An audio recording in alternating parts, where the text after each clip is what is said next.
네, 보신 대로 조금 전 국정교과서 교과서 현장 검토본과 함께 필진이 공개가 됐습니다. 국정교과서 도입을 추진할 때부터 반발이 컸던 만큼 공개 이후에도 논란이 상당할 것이라는 예상이 나오고 있는데요. 네, 사회부 이소영 기자와 함께 쟁점을 짚어보겠습니다. 어서 오십시오. 어서 오세요. 안녕하세요. 자, 이준식 장관의 그 발표 함께 들어보셨는데 일단 베일에 쌓였던 국정교과서 공개가 됐네요. 일단 어떤 내용 담겨 있습니까? 네, 지금 드디어 국정교과서가 공개가 됐는데요. 예. 중학교와 고등학교의 역사교과서가 공개가 됐습니다. 가장 논란이 되는 거는 지금 보시는 이 고등학교 한국사 교과서인데요. 그거군요. 예, 예. 예.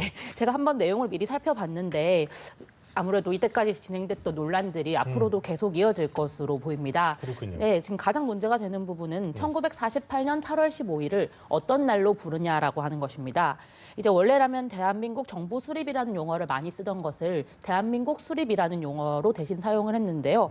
이제 교육부의 논리는 이겁니다. 이제 그전까지 교과서들은 북한은 조선민주주의 인민공화국 이거를 수립으로 표현했는데 우리만 정부 수립으로 하고 있어서 정통성이 강조되지 않았다. 그러므로 대한민국 수립으로 바꿔야 한다. 이것이 국가 수립 개념을 바꿔야 된다. 예, 국가 수립으로. 예. 그렇게 이게 교육부의 입장인데요. 예. 근데 여기 같은 경우에는 이제 임시정부를 깎아내린다는 지적이 나올 수밖에 없습니다. 그날 국가가 수립된 것이라면 그 전에 있던 정부들은 국가로 볼 수 없는 거냐. 결국 이런 논란이 나오는데 이것이 결국 당시에 이루어졌던 독립운동의 흔적을 지워서 어떻게 친일을 미화하려는 것이 아닌가 이런 지적이 나오고 있습니다. 그렇군요. 예, 보면은 이제 국제적으로도 약간 기준에 맞지 않는다는 비판이 나오는데요. 예. 미국 같은 경우도 미국의 건국절이라고 볼 수 있는 날은 정부 수립일이 아니라 독립기념일이거든요. 그렇기 때문에 이것과 관련해서도 국제적 기준에도 어긋나는 것이 아니냐 이런 비판이 나오고 있습니다. 그렇군요. 예, 또 이 부분이 사실 건국절, 또 대한민국 수립, 이게 사실 역사학계에서도 뉴라이트 계열에서 계속 주장을 해오던 거거든요. 예. 네. 그 주장을 결국 그대로 답습한 것이 아니냐 이런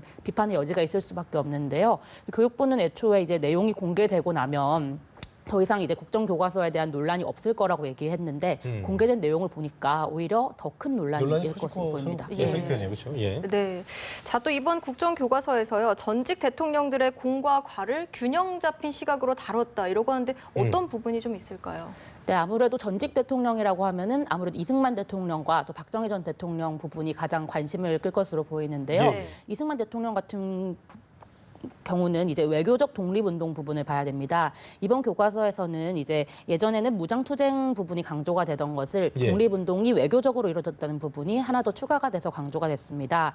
교육부 논리로는 이제 외교적 독립운동도 우리나라 독립에 굉장히 큰 기여를 했기 때문에 함께 서술을 해야 된다 이런 내용인데요.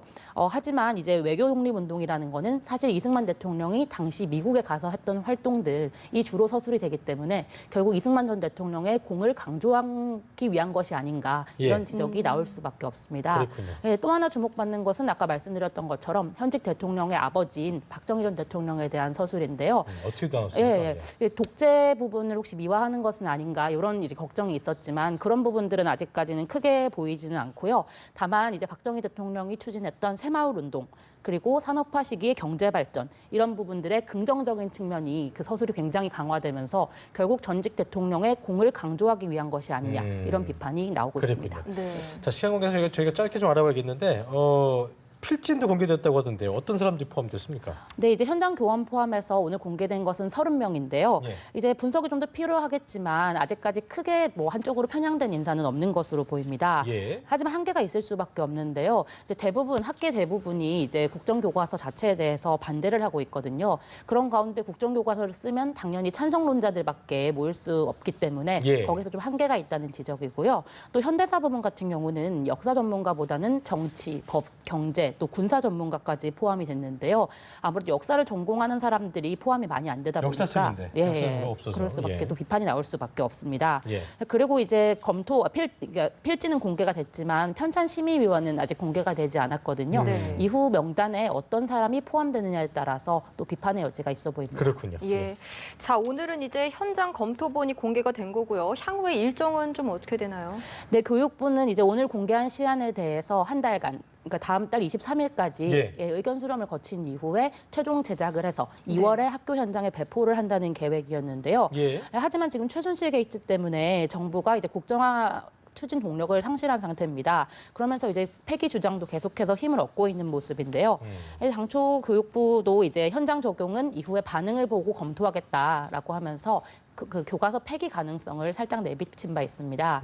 하지만 이제 청와대와의 면담 이후로 현재 상황에서 폐기는 없다. 다시 이렇게 말을 살짝 바꾼 상황인데요. 바꾼 상황인데 이제 그럼 추진 의지를 보이고 있고 하지만 지금 또 촛불 민심과 결합해서 국정교과서를 폐기하자는 목소리도 계속해서 나오고 있기 때문에 이것이 부딪히면서 교과서의 운명은 아직까지 안개 속이라고 전망을 하겠습니다. 탄핵안 통과가 된다면 또 어떻게 될지 이 부분 지켜봐야 될 것 같습니다. 지금까지 사회부 이소영 기자와 쟁점 알아봤습니다. 고맙습니다. 고맙습니다.